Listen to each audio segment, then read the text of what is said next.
They woke up to a normal Thursday morning. Coffee brewing, kids getting ready for school, maybe checking the weather app. But by sunset, their town would be gone. Not damaged. Gone. November 8th, 2018. 6:29 a.m. In the town of Paradise, California, a spark ignites. A single electrical transmission line fails in the Pulga area, 15 miles northeast of town. The spark falls into dry grass. Within seconds, it's a fire. Within minutes, it's an inferno. Within hours, it will become the deadliest wildfire in California history. 85 people will die. 18,804 structures will burn. An entire town of 26,000 people will be erased in a single day. And some of them had just moved there. This is not a story about a wildfire. This is a story about what happens when nature, infrastructure failure, and human settlement collide in the worst possible way. This is about the people who thought they were safe, who thought they had time, who thought paradise was far enough from the flames. They were wrong. Paradise sits on a ridge in the Sierra Nevada foothills, 90 miles north of Sacramento. It's a retirement community, a place where people go to escape the chaos of cities, to live among pine trees and clean air. The population skews older. Retirees, veterans, people on fixed incomes who found affordable housing in the mountains. The town sprawls across 18 square miles of steep, forested terrain. There are 4 main routes out: Skyway Road, Pence Road, Clark Road, Pearson Road. Remember those names. They matter. The morning of November 8th starts with wind, not a breeze. Wind. The Jarbo winds, a localized phenomenon in Butte County, are screaming through the canyons at sustained speeds of 50 miles per hour, with gusts exceeding 70. The air is bone dry. Relative humidity has dropped below 10%. The vegetation, the grass, the brush, the trees, everything is desiccated after 5 years of drought. The fuel moisture content, the amount of water in living plants, is at historic lows. This is not a fire danger day. This is a catastrophic fire weather day. If you're watching this and you live in a wildfire zone, if you've ever heard the term red flag warning and ignored it, do me a favor right now. Hit that subscribe button. Tap the like button. This story could save your life. Share it with someone who lives in the wildland-urban interface. Now, let's continue with what happened that morning.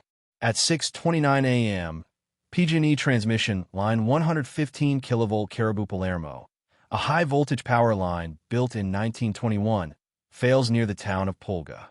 The exact failure point is Tower 27222, a steel lattice structure carrying 3 conductors 100 feet above the ground.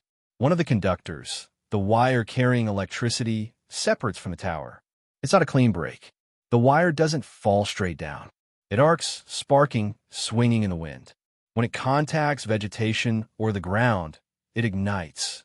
The initial fire starts on the north side of the Feather River Canyon, in an area of dense chaparral and oak woodland. The terrain is steep, with slopes exceeding 60% grade. The vegetation hasn't burned in decades. The fuel load, the amount of combustible material per acre, is massive. When a fire starts, it has everything it needs: fuel, wind, topography, and time. By 6:33 a.m., from minutes after ignition, the fire has grown to 5 acres. By 6:45 a.m., it's 50 acres. The rate of spread is exponential. Fire doesn't grow linearly. It grows geometrically. The perimeter expands in all directions, and as the perimeter grows, more fuel is consumed, more heat is generated, more convection occurs. The fire creates its own weather. The updraft from the flames pulls in more wind. The wind fans the flames. The cycle accelerates. CAL FIRE, the California Department of Forestry and Fire Protection, receives the first report at 6:33 a.m. Engine crews are dispatched immediately, but they're 20 minutes away. The fire is in rough terrain, accessible only by narrow Forest Service roads. By the time the first engine arrives at 7 a.m., the fire is 500 acres and growing. The incident commander on scene radios back to base. "We need air support. We need bulldozers. We need everything. This thing is running." At 7:30 a.m., the fire crests the ridge and drops in a conchow, a small, unincorporated community of 700 people. Concow is the first to burn. Homes ignite within minutes of the fire's arrival. Residents have no warning beyond the sound of propane tanks exploding and the smell of smoke. Some evacuate immediately, loading pets and valuables into cars and fleeing down Concow Road toward Oroville. Others hesitate. They've lived through fire warnings before. They've seen smoke in the distance and watched it dissipate. This time, there's no distance. The fire is here. Among the residents of Concow is Ellen Walker, 72 years old, a retired nurse who moved to the mountains 5 years ago to be closer to nature. She lives alone in a small cabin on a heavily wooded lot. When she sees the smoke, she calls her daughter in Chico, 20 miles away. The daughter tells her to leave. Now, Ellen says she will. She packs a bag. She gets her cat. She goes to her car. But the driveway is blocked. A tree, blown down by the wind, has fallen across the only way out. Ellen tries to move it. She can't. It's too heavy. She goes back inside to call for help. The phone lines are dead. The cell towers are overloaded. She can't get through. She's trapped. By 8 a.m., the fire has consumed Concow. Ellen Walker's body will be found in her car, parked in the driveway, the trees still blocking her escape. She died of smoke inhalation before the flames reached her. She's the first confirmed fatality of the campfire. She won't be the last. The fire continues northeast, driven by the relentless wind. It's moving at a rate of 1 football field per second. Not per minute. Per second. This is not a wildfire. This is a firestorm. The flames are 300 feet tall, visible from space, generating their own thunderstorm. Pyrocumulus clouds, towering columns of smoke and ash, rise 40,000 feet into the atmosphere. Lightning flashes inside the smoke plume. This is fire weather on a scale that defies normal meteorology. At 8 a.m., Paradise receives its first evacuation order. But it's not for the whole town. It's for the eastern zones, the areas closest to Concow. The order is issued through the county's emergency alert system, a combination of reverse 911 calls, text messages, and alerts on the local emergency services website. But the system is overwhelmed.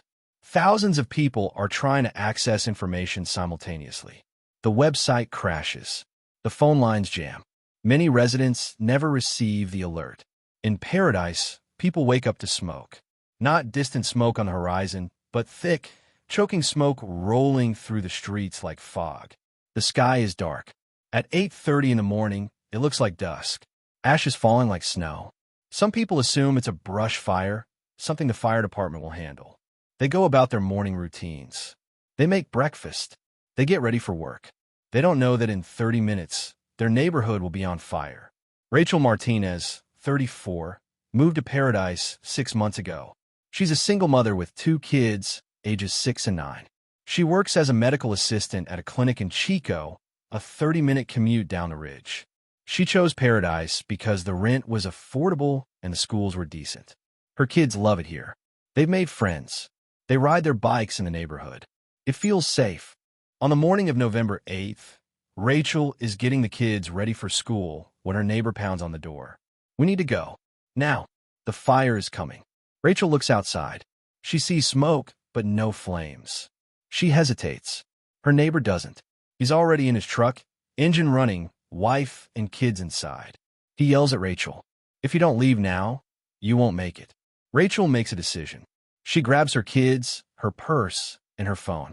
She doesn't pack. She doesn't take anything else. She gets in the car and starts driving. The roads are already gridlocked. Paradise has 4 main evacuation routes, but tens of thousands of people are trying to use them simultaneously. Skyway Road, the primary north-south artery, is a 2-lane road that winds down the ridge for 12 miles.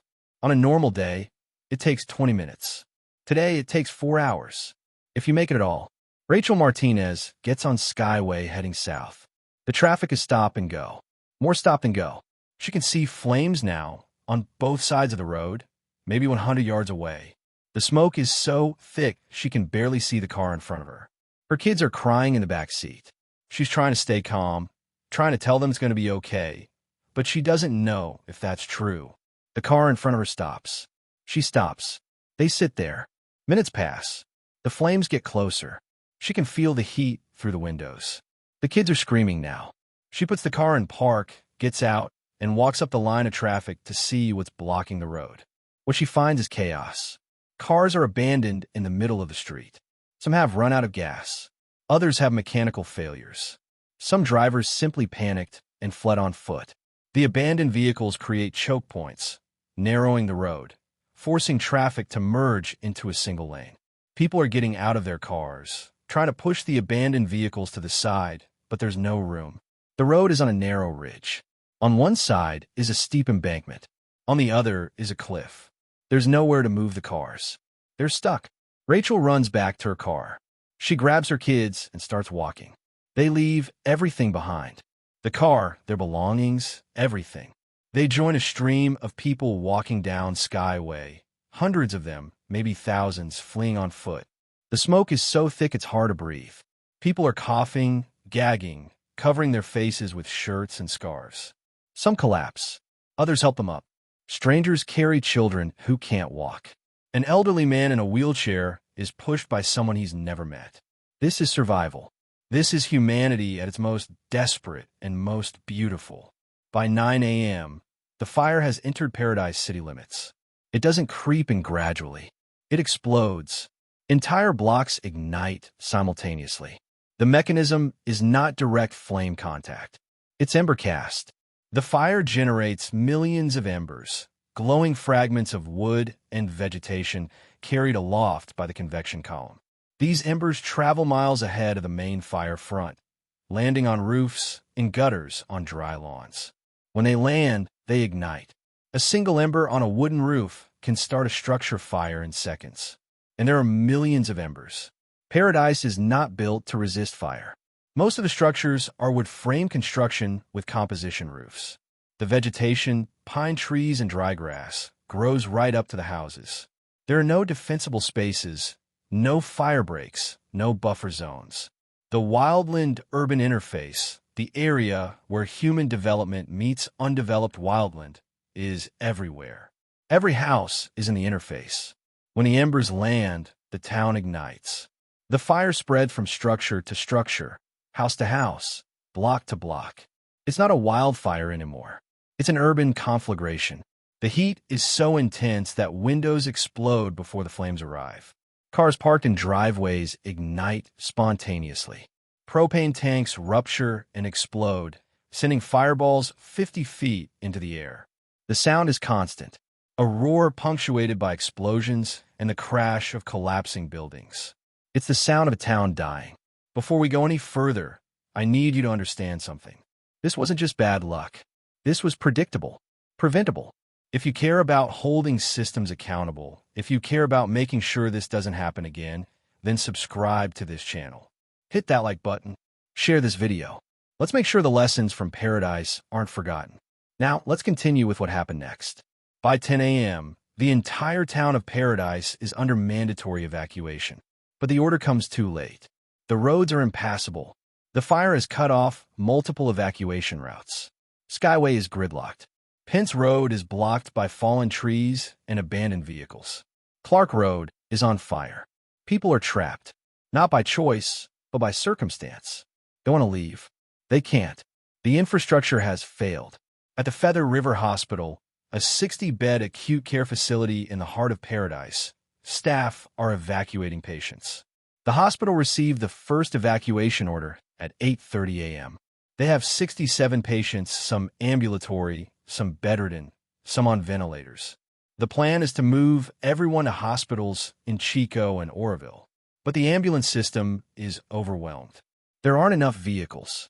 The hospital starts loading patients into staff personal vehicles.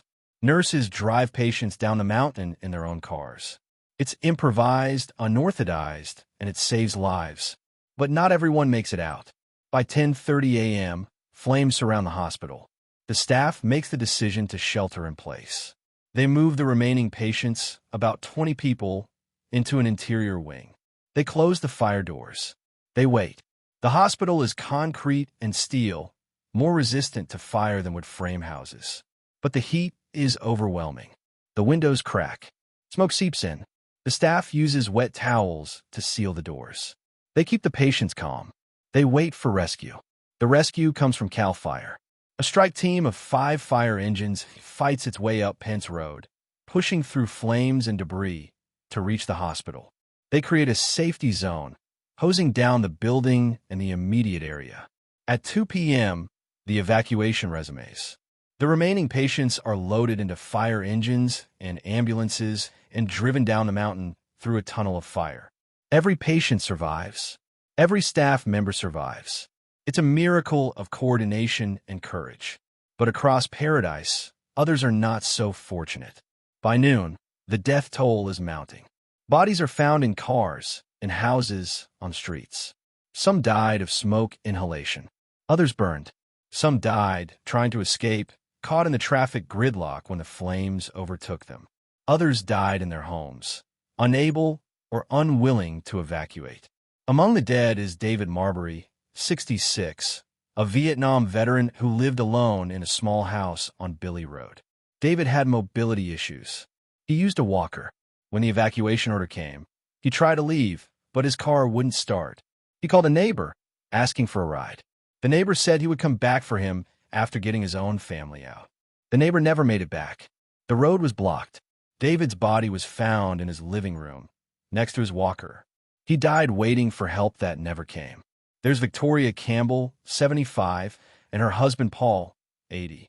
They lived in Paradise for 30 years, raised their kids there, retired there. They were fixtures in the community, active in the church, known by everyone. When the fire came, they got in their car and started down Skyway. But they got stuck in traffic near Pearson Road. They sat there for an hour. The flames got closer. Paul, who had dementia, became agitated. Victoria tried to keep him calm. She called her daughter on her cell phone. The daughter could hear the fear in her mother's voice. "Mom, get out of the car and run." Victoria said she couldn't leave Paul. He wouldn't understand. He wouldn't come with her. The daughter heard her mother say, "I love you," and then the line went dead. Their bodies were found in their car, still parked on Skyway, holding hands. There's Carl Wiley, 77, a retired truck driver who refused to evacuate.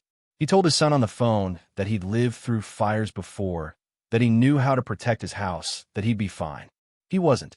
His body was found on his front porch, where he died defending his property from a force that couldn't be defended against. The death toll among the elderly is disproportionate. Of the 85 people who died in the Camp Fire, 67 were over the age of 60. Many had mobility issues. Many lived alone. Many didn't have the physical ability to evacuate quickly. The evacuation system, designed for a mobile, able-bodied population, failed them. They weren't abandoned by their community. They were failed by a system that didn't account for their needs. By 1 p.m., the fire has consumed most of Paradise. The eastern half of town, the area closest to the fire origin, is completely destroyed. Block after block of foundations and chimneys, the only things left standing. The western half is burning. Flames are moving through neighborhoods at running speed. People who chose to shelter in place are now fleeing on foot, running through streets filled with smoke and embers, trying to reach the evacuation routes. Rachel Martinez and her kids are still walking down Skyway. They've been walking for over 2 hours. Her 6-year-old can't walk anymore. Rachel carries her. Her 9-year-old holds her hand. They pass burned cars. They pass bodies. Rachel tries to shield her kids from seeing, but there's nowhere to look. The devastation is total. They keep walking. A Cal Fire engine pulls up beside them. The firefighters open the door and start loading people. Women and children first. Rachel and her kids get in. The engine drives them to a staging area at the bottom of the ridge, where buses are waiting to take evacuees to shelters in Chico. They're safe, but their home is gone. Everything they owned is gone. They're alive, and that's all that matters. By 3 p.m., the fire has moved west, out of Paradise and into the towns of Magalia and Sterling City. These are smaller communities, rural, heavily forested. The fire consumes them with the same speed and ferocity. More homes burn. More people evacuate. The fire doesn't stop. It runs until it hits the agricultural land in the Sacramento Valley, where the fuel runs out and the wind dies. By the time it's contained, 11 days later, the campfire will have burned 153,336 acres, an area larger than Chicago. But the real damage isn't measured in acres. It's measured in lives. The final death toll is 85, but it takes weeks to reach that number. Bodies are found in the rubble of homes, in cars along evacuation routes, in open fields where people try to run. The identification process is slow. Many bodies are burned beyond recognition. Dental records and DNA testing are required. Some remains are so badly damaged that identification takes months. Families wait, hoping their loved ones are in a shelter somewhere, alive but unable to communicate. As the weeks pass, hope fades. Among the missing are John and Sarah Dice, both in their 80s, who lived on Merrill Road. Their daughter reported them missing on November 9th. Their car was found in their driveway, burnt. Their home was reduced to ash. Their remains were found in the debris on November 21st, 13 days after the fire. Their victims, 84 and 85, the last confirmed fatalities of the campfire.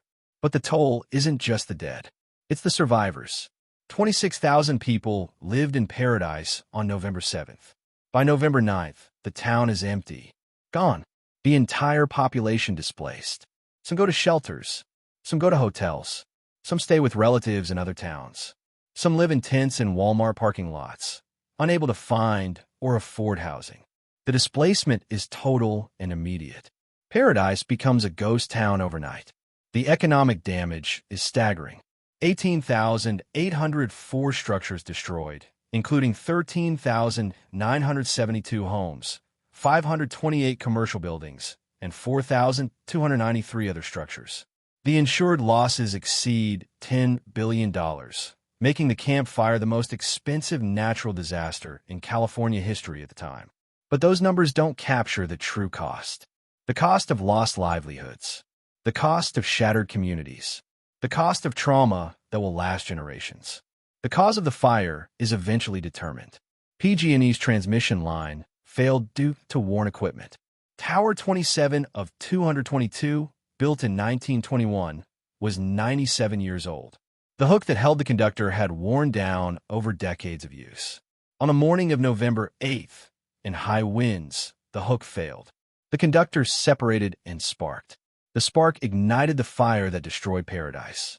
PG&E will eventually plead guilty to 84 counts of involuntary manslaughter, one count for each person who died in the fire, excluding the 85th victim, whose death was ruled to be from an underlying medical condition exacerbated by smoke inhalation. The company will be fined $4 million in order to pay $25.5 billion in total damages to victims and insurance companies. In 2020, PG&E will file for bankruptcy. But fines in bankruptcy don't bring back the dead. They don't rebuild the town. They don't erase the trauma. The survivors of Paradise carry the fire with them. They carry the memory of that morning, of the smoke and the flames and the chaos. They carry the guilt of surviving when others didn't. They carry the knowledge that everything can be taken away in a single day. The psychological toll is immense. Post-traumatic stress disorder rates among campfire survivors are higher than among combat veterans. A study conducted by UCSF found that 30% of survivors met the diagnostic criteria for PTSD 6 months after the fire. Rates of depression, anxiety, and substance use all spiked. Suicide rates increased. The trauma is not just individual. It's collective. An entire community traumatized simultaneously. The stories of survivors reveal patterns. Nightmares. Panic attacks triggered by smoke or the smell of burning wood. Hypervigilance. Survivor guilt. Many survivors refuse to go back to Paradise, even to visit. The sight of the burned landscape is too much. Others return obsessively, drawn to the place where their lives ended and began again. They walk through the ruins of their neighborhoods, looking for fragments of their former lives. A melted wind chime. A ceramic pot that somehow survived. These objects become relics, evidence that the life before the fire was real. There's a woman named Diane, 58, who lost everything in the fire. Her home, her pets, her photos, all her possessions. She evacuated with only the clothes on her back. 6 months later, she returned to her property with a metal detector. She spent 3 days sifting through the ash, looking for her wedding ring. She found it. The band was melted, the stone cracked, but it was recognizable. She had it repaired. She wears it every day. It's the only physical connection she has to her life before the fire. She says it keeps her grounded. It reminds her that she existed before November 8th, 2018, that she had a life, that she was more than a survivor. The recovery is slow and complicated. FEMA provides temporary housing, trailers, and mobile homes, but there aren't enough. The waiting list for FEMA housing stretches for months. Insurance claims take years to process. Rebuilding permits are delayed by bureaucratic red tape. Many survivors can't afford to rebuild. Their insurance settlements don't cover the full cost of construction. Land values in Paradise have plummeted. Some people walk away from their properties, unable or unwilling to return. But some choose to rebuild. By 2020, 2 years after the fire, 1,000 homes have been rebuilt or are under construction. By 2023, the number is 3,000. It's a fraction of what was lost, but it's something. Paradise is not dead. It's wounded, but it's healing. The population in 2023 is 10,000, less than half of what it was before the fire. But those 10,000 people chose to come back. They chose to rebuild. That choice is defiance. It's hope. It's refusal to let the fire have the last word. I need you to understand something. This isn't over. Wildfires are getting worse. Climate change is making fire seasons longer and more intense. More communities are at risk. If this story matters to you, if you want to see change, then do something about it. Subscribe to this channel. Hit that like button. Share this video with someone who needs to hear it. Let's make sure Paradise wasn't for nothing. Now let's finish the story. The rebuilding of Paradise is not just physical. It's psychological. The town has to decide what it wants to be. Does it rebuild as it was, with the same vulnerabilities, the same risks? Or does it rebuild smarter, safer, more resilient? The debate is contentious. Some residents want to restore Paradise exactly as it was to reclaim what was lost. Others argue for change, for stricter building codes, for better evacuation infrastructure, for a town designed to coexist with fire. The town adopts new building codes. All new construction must use fire-resistant materials. Roofs must be Class A rated, the highest fire resistance classification. Siding must be non-combustible. Vents must be ember-resistant. Defensible space requirements are expanded. Homeowners must clear vegetation 100 feet from structures. These measures won't prevent fire, but they'll slow it down.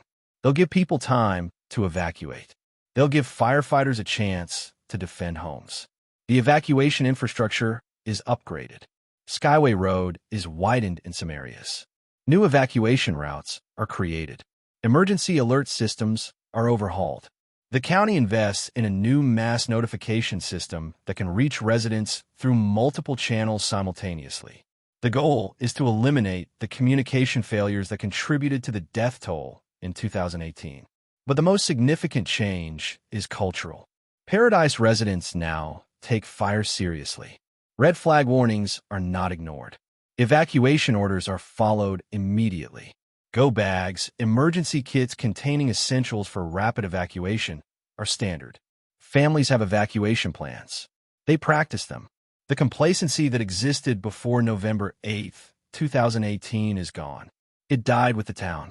The campfire is not an anomaly. It's a warning. In the 5 years since Paradise burned, California has experienced multiple catastrophic wildfires. The Dixie Fire in 2021 burned nearly 1 million acres, making it the largest single wildfire in California history. The Caldor Fire in 2021 destroyed over 1,000 structures and forced the evacuation of South Lake Tahoe. The Mosquito Fire in 2022 burned 76,000 acres. The pattern is clear. Wildfires are getting bigger, faster, and more destructive. The reasons are complex. Climate change is increasing temperatures and decreasing precipitation. Droughts are longer and more severe. Vegetation is drier. Fire seasons are longer, extending from summer into fall and even winter. But climate is only part of the story. Human development is the other part. More people are living in the wildland-urban interface, the area where homes meet wildland. In California, 2.7 million homes are in high or very high fire hazard zones. These homes are targets. They're fuel. When fire comes, they burn. The infrastructure is aging. PG&E's equipment, the power lines that caused the campfire, are decades old. Across California, thousands of miles of transmission lines were built in the mid-20th century and have never been replaced. They're maintained, but maintenance has limits. Metal fatigues, wood rots, insulators crack. Eventually, equipment fails. And when it fails in high winds during fire season, people die. The solution is investment. Replacing aging infrastructure. Burying power lines underground where possible. Implementing public safety power shutoffs during extreme fire weather. These measures are expensive. PG&E estimates that undergrounding all transmission lines in high fire risk areas would cost $15 to $30 billion. But the cost of not acting is higher. The Camp Fire alone caused $25 billion in damages. The human cost is incalculable. The Camp Fire also reveals the limits of firefighting. CAL FIRE is one of the most capable firefighting organizations in the world. On November 8, 2018, they threw everything at the campfire. Engines, hand crews, bulldozers, air tankers, helicopters. It didn't matter. The fire moved too fast. By the time resources arrived, paradise was already burning. The fire outran the response. This is the reality of extreme fire behavior. When conditions are right, fires move faster than humans can respond. The only solution is prevention. And prevention requires action before the fire starts. The political response has been mixed. After the Camp Fire, California passed multiple bills aimed at wildfire mitigation. Funding for fuel reduction, stricter building codes, investments in early warning systems. But progress is slow. The bureaucracy is heavy. The funding is insufficient. And the political will wanes as time passes and memories fade. Paradise is no longer in the headlines. The survivors are forgotten by everyone except themselves. But the survivors remember. They will always remember. November 8th, 2018 is seared into their memory. The smoke, the flames, the fear, the loss. Some talk about it. Others don't. Some found therapy helpful. Others didn't. Some rebuilt their lives quickly. Others are still struggling 5 years later. There's no single path through trauma. There's no timeline for healing. There's only survival, one day at a time. There's a memorial in Paradise now. It's on Pearson Road, near the center of what used to be downtown. 85 metal silhouettes, one for each person who died. The silhouettes are life-sized, arranged in a circle facing inward. Each one has a name. Each one has a story. Visitors walk among them, reading the names, imagining the lives. The memorial is simple, powerful, and devastating. It's a reminder that the Camp Fire was not a natural disaster. It was a failure of infrastructure, a failure of planning, a failure of imagination. We failed to imagine that a town could be destroyed in a single day. We failed to prepare, and 85 people died. The question is whether we've learned, whether the changes made after the Camp Fire are sufficient, whether we're prepared for the next paradise. Because there will be a next paradise. Climate change guarantees it. The wildland-urban interface is expanding. More people are moving to fire-prone areas. The conditions that created the Camp Fire are not unique to Paradise. They exist in hundreds of communities across the West. In California, Oregon, Washington, Colorado, Arizona, New Mexico. Everywhere humans live in forests and grasslands. Everywhere development meets wildland. The risk is real. The question is whether we'll act on it. Paradise is rebuilding. Slowly, painfully, but it's rebuilding. The population is growing. New homes are rising from the ash. Businesses are reopening. Schools are filling with students. The town is not what it was. It may never be, but it's something. It's a testament to resilience, to refusal, to the human capacity to endure and rebuild in the face of catastrophic loss. The survivors of paradise carry a knowledge that most people don't have. They know what it feels like to lose everything. They know that security is an illusion, that safety is temporary, that the world can change in an instant. This knowledge is a burden, but it's also a gift. It's clarity. It's perspective. It's the understanding that what matters is not possessions, not property, but people, connection, love, the things that can't burn. If you take one thing from this story, let it be this. Don't wait. Don't assume you're safe. Don't ignore the warnings. Have a plan. Have a go bag. Know your evacuation routes. Talk to your family. Practice. Prepare. Because when the fire comes, and in some places it will come, you won't have time to figure it out. You'll have minutes, maybe seconds. The difference between life and death is preparation. The difference between survival and tragedy is action taken before the crisis. Subscribe to this channel right now if you haven't already. Hit that like button. Share this video with everyone you know who lives in fire country. Let's make sure the 85 people who died in paradise didn't die for nothing. Let's make sure their names are remembered. Let's make sure we learn from this. Let's make sure it doesn't happen again. 85 people died on November 8th, 2018. Ellen Walker, waiting for help that never came. David Marbury, unable to escape. Victoria and Paul Campbell, holding hands in their car. Carl Wiley, defending his home. And 80 others, each one a life, each one a story, each one a preventable death. They're gone, but their memory remains, etched in metal silhouettes on Pearson Road, carved into the consciousness of a community that refused to die. Paradise burned. Paradise survived. That survival is the legacy. That refusal is the message. The flames took the town. They didn't take the spirit. And that's what endures.